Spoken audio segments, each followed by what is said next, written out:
3 mois, 5 meetings pour une grosse demi-saison disputée à très vive allure. Le week-end dernier, le Belgian Gentleman Drivers Club 2016 en était déjà à son 5e rendez-vous de l'année, le 2e sur le circuit limbourgeois de Zolder. Et dans le cadre du Saint-X Super Prix, c'est une joute de 125 minutes qui était proposée le samedi en seconde partie de journée. Au moment de positionner les bolides sur la grille de départ, les interrogations étaient nombreuses. Une violente averse venait en effet de copieusement arroser l'asphalte et la seule question à se poser était la suivante: pneus pluie ou pneus slick? Au moment de l'envol, on constatait d'emblée que les choix étaient variés, certains préférant donner le maximum en peu de temps avec des enveloppes rainurées, tandis que d'autres misaient sur une prudence de sioux et un grip minimaliste avec l'espoir de voir le ruban de bitume limbourgeois sécher le plus rapidement possible. Et le premier leader de la division 2 était Koen de Witt. Ayant misé sur des pneus pluie, le néerlandophone ne se faisait pas prier pour prendre les devants, mais se voyait contraint de rentrer dès le 5e tour pour chausser des slicks. Le début d'une longue descente aux enfers pour de Witt, qui allait par la suite rencontrer des soucis techniques, multipliant les arrêts pour achever la course en dehors du top 10. Dans ces conditions, la division 2 devenait très vite l'affaire d'un seul homme, John Ras. De retour avec sa BMW M3 E36 numéro 142 et un pont remis à neuf depuis Zandvoort, le pilote de la Belle Bleue se hissait très vite au sommet de la hiérarchie, donnant l'impression de totalement maîtriser la situation et se diriger vers une victoire évidente. Sauf qu'au cap de la mi-course, la 142 commençait à perdre de sa superbe.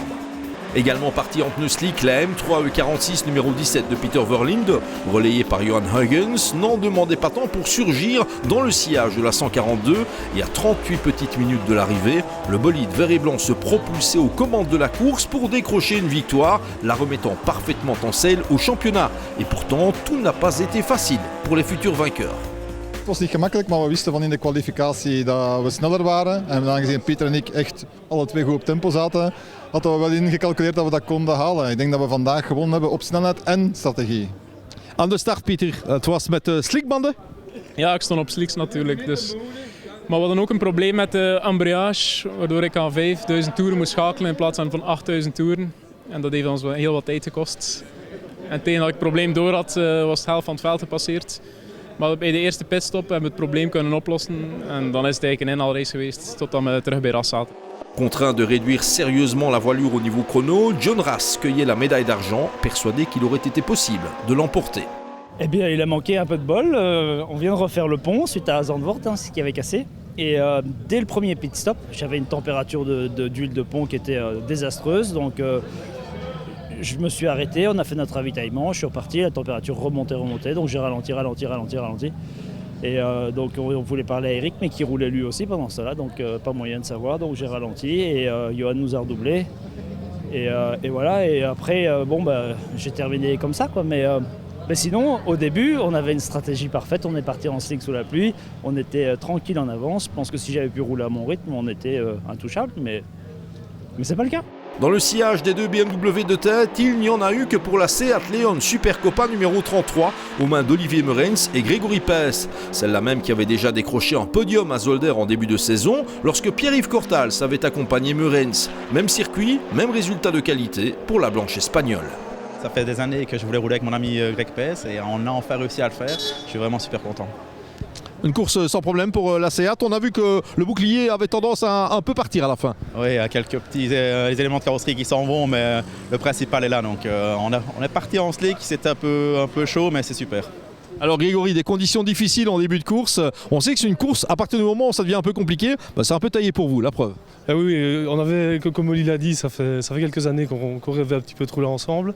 Oli a pris la décision de démarrer en slick, sous la pluie. On a confiance en l'autre et il a fait ce qu'il fallait. Donc par la suite, on a roulé intelligemment et on fait un podium dont on rêvait depuis bien longtemps, quoi. Autre Seat particulièrement performante à Zolder, la 15 de Patrice Lacroix, accompagné par Daniel Peffer, finissait par perdre du temps dans un bac à sable, ce qui l'a laissé à la 7e place de la classe F. C'est dès lors l'inusable BMW Z3M coupé numéro 888 de Pierre de Lancer, Dimitri Kluiskens et Maxence Van de Kerkhoff qui achevaient les 125 minutes de course au pied du podium, terminant à moins d'1 minute de la Seat de Meurens et Pes. Le top 5 de la classe F était complété par une 3e Leon Supercopa, la 35 de Greg Van Uyttelbosch et Olivier Kirten qui décrochaient une nouvelle place d'honneur plus que prometteuse pour la suite. Déception sans doute pour la BMW Compact M3 numéro 444 de Denis Metz et Manfred Verbeek, qui avait signé le 5e meilleur temps de la division 2 au qualif avant de concéder 3 tours et achever l'épreuve au 6e rang de la classe F. Comptant parmi les nouveautés de la division 2 à Zolder, la BMW Z3 Coupé numéro 300 d'Edwin Beyers, Ron van der Water et Pascal Deckers a malheureusement hérité d'un tour de pénalité en fin de parcours, mais le coupé bavarois argenté n'est pas passé inaperçu, à revoir dans le peloton du BGDC. Guerre de réussite à Zolder pour la famille Dirks, dont la BMW M3 E46 numéro 157 concédait 5 tours au vainqueur du jour. C'est une autre BMW, la M3 numéro 39 de Johan et Niels de Kerpel, qui complétait le classement de la classe F, après avoir elle aussi fait l'objet d'une pénalité en fin de parcours. Plus petite catégorie de la D2, la classe E a fait l'objet d'une incroyable lutte sur le circuit de Zolder et bien malin qui aurait pu donner le nom de l'équipage lauréat à une demi-heure de la fin de la course. C'est pour une poignée de secondes que Kenny Boykens et Kobe Vastils faisaient de nouveau irruption au volant de la BMW 325i E90 numéro 90 au terme d'un sprint de folie.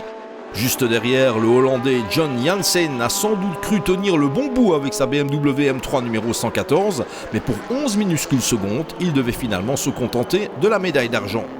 Janssen n'a néanmoins pas eu le temps de souffler en fin de parcours, car dans son dos, la BMW 120D numéro 120 de Wim Bratt et Günther Van den Hoof a tout donné jusqu'au bout, terminant 5 secondes derrière la M3 Batave. 3 rondes plus loin, on pointait la seule VW Golf 5 Cup TDI au départ, la 76 de Kurt Hermann et Mathieu de Smet, qui n'a nullement démérité. 2 voitures relevées de la division 3 au départ de cette épreuve, dont la toujours originale Lisa JP02 que pilotait le français Daniel Dupont, hélas contraint à l'abandon après 15 tours seulement. Sans la moindre surprise, c'est la bien moderne BMW M235i Racing Cup numéro 34 de Tom Van Rompuy et Eric Kvick qui décrochait la timbale en classe G, n'ayant jamais quitté le groupe de tête de toute la course. Au terme de ces débats spectaculaires à Zolder, Johan Huygens et Peter Verlinde ont pu célébrer dignement la victoire en division 2 sur le podium. Comme les autres, ils vont désormais bénéficier de longues semaines de répit avant une rentrée qui s'annonce spectaculaire sur le sol français, du côté du Vigan.